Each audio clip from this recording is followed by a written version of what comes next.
My kids knew my wife was having an affair and helped her cover it up. Last week, while my wife, a 49-year-old female, was taking a shower, I, 50-year-old male, saw a notification pop up on her phone and went to open it thinking it was one of our daughters. I was shocked when I clicked the message and saw a short thread mostly confirming dinner plans for that evening and how they missed each other and how once a week wasn't enough. I knew what I saw, 29 years of marriage down the drain. Hoping to catch her in a lie before she left the house, I texted both of our daughters and asked about the girls' dinner. What happened next broke me to my core. Both girls confirmed the dinner and said they were excited and couldn't believe it. Not proud of what came next, I turned her location sharing on with me in her phone and let her leave. I followed her to the restaurant and lo and behold, neither of our daughters were there. But instead, a man I knew was her boss was there. I was so heartbroken. Part of me was hoping I was just a paranoid freak and my daughters would be there, happy to see me. But no, it was my cheating wife and her boss. I took pictures of the two of them holding hands and kissing. I know I should have waited, but I couldn't help myself. I was so angry. As soon as I got in the car, I opened the group chat we had as a family and sent them all the pictures and said, glad you're enjoying girls' dinner together. And then turned my phone off and drove to my brother's house and asked to stay the night. I woke up the next morning to over 40 texts and 20 voicemails. My wife went through the cheater's playbook of excuses. I didn't even listen to her voicemails. I was just about to respond with, I will be getting a divorce. I will recommend a lawyer, but my brother stopped me. He told me to meet a bunch of lawyers first and make sure she couldn't use them. Instead, I sent a simple message. I'm physically fine, but just need time and I will come home when I'm ready. I don't know what to do, but I feel like our marriage could be over. So I think the part of the issue here is that, people don't care about each other in any sense of the word nowadays. People just don't care about each other like they used to. And I think number one, number two, when you get to the case to where you have your daughter in on it, you have your daughters in on it,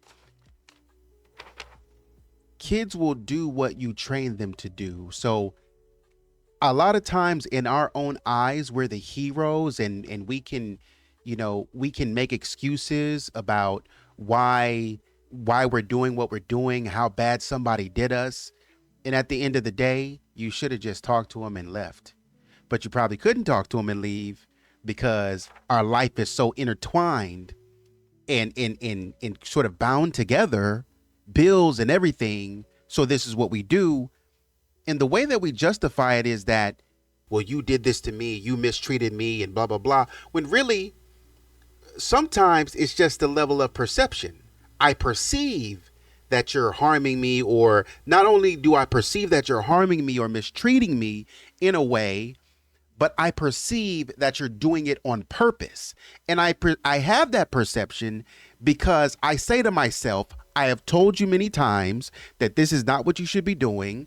I have continued to reiterate that, and over years of me having to re-explain and repeat myself, then that means that I am now free, because if you don't listen to me, or if I'm not getting the result that I want, then that just means that you don't like me. That just means that you really don't want to listen to me. That just means that you really don't care for me.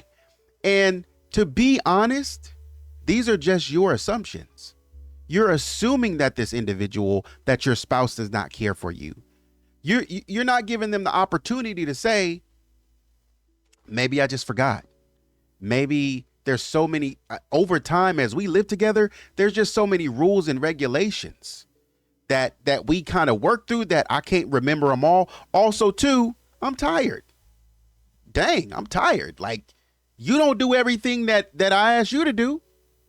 And you don't hear me say nothing. But the moment that I make a mistake or forget one thing, never mind the times you forget, but the moment I say something, at the moment I forget something, or I need to be reminded of something, it's a crime.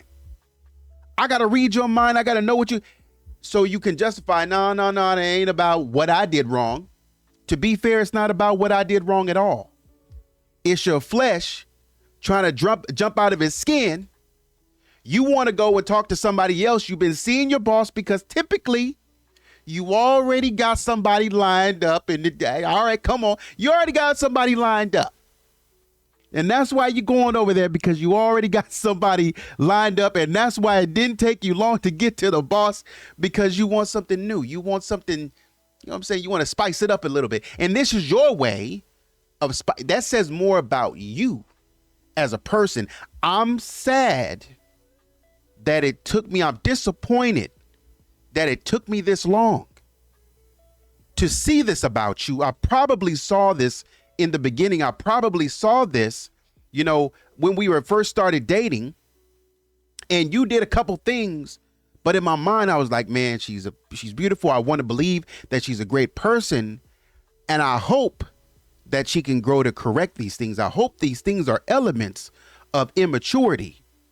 But the more we keep going, and he probably saw it, he probably already knew what was going on. But the older I get, I see stuff, I hear you say stuff, and I watch you do things that I never tell you about. I watch you do stuff and I don't even say nothing. I just let you do it. Because if I say something, then I'm a criminal. If I say something, it's a crime for me to even have an opinion. Oh, but you always critiquing me all the time. You always got something to say about me. All right. So I stopped saying something. I left it. I didn't say nothing. But the moment that I come and say, well, how come you did? If you saw me, how come you didn't say anything? Because I didn't want to, I just wanted to let it play out. Look, it's always going to be something. It's always going to be a problem. Trust and believe that. It's always going to be a problem.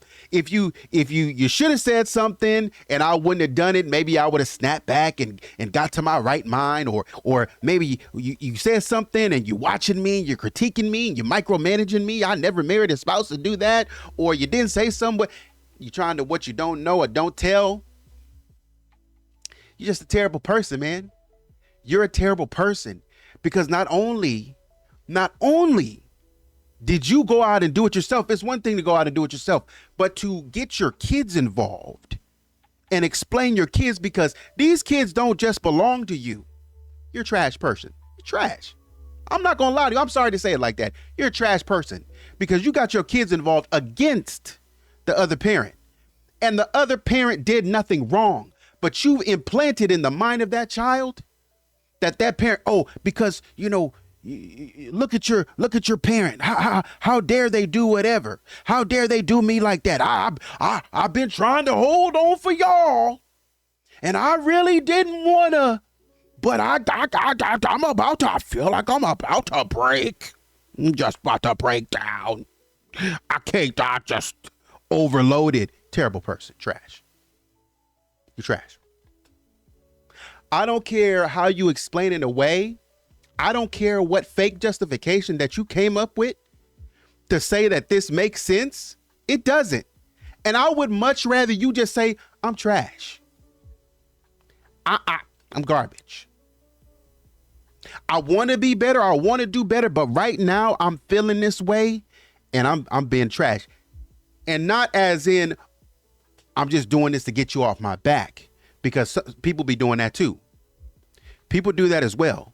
They try to take I'm just going to take the humble road, and I'm just going to accept that I'm not a very good person. And so that's going to, I told you I was trash. I told you, sorry. So we really ain't got nothing. You're just trying to get me to shut up.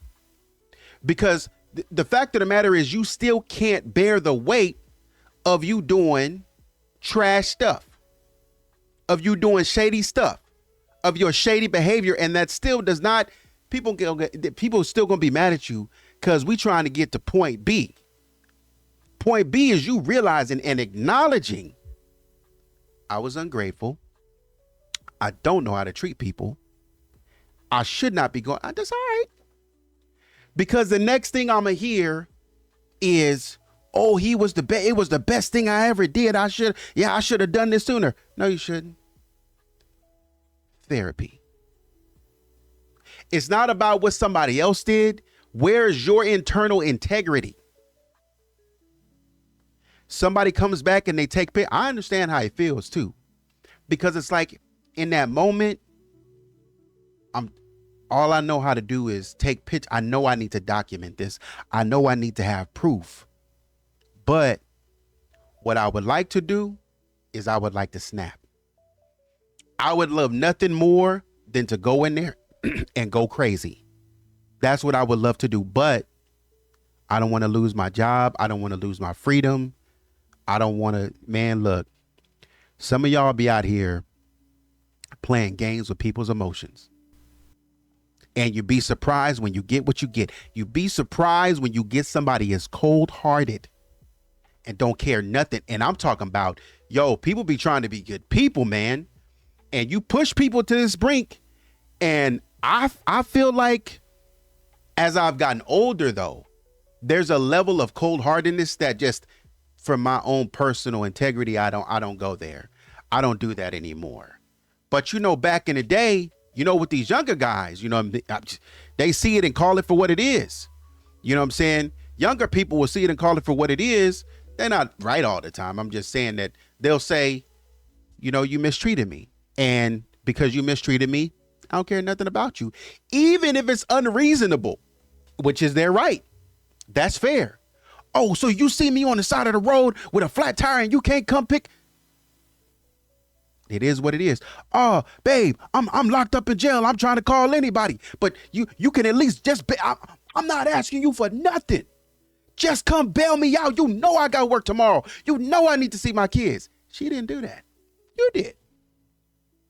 You did that to yourself. I didn't tell you to go out and be irresponsible. And after the way that you did me, I'm sorry. This is kind of karma. Hey, look, this is my only level of justice. You've been dogging me out and doing me dirty, especially for this to go on for like 10 years. And this is how you repay me for everything that I've done for you. No, I haven't been perfect. I'm not saying I have. I never claimed to have been perfect. All I'm saying was a little respect. You could have walked out and said, and not even just walked out, said, look, I don't think this is working. I want something new. I feel like I've tried to talk to you about this or that. And I don't think that it's going to work just because you have been vocal about telling me that you're never going to give this to me.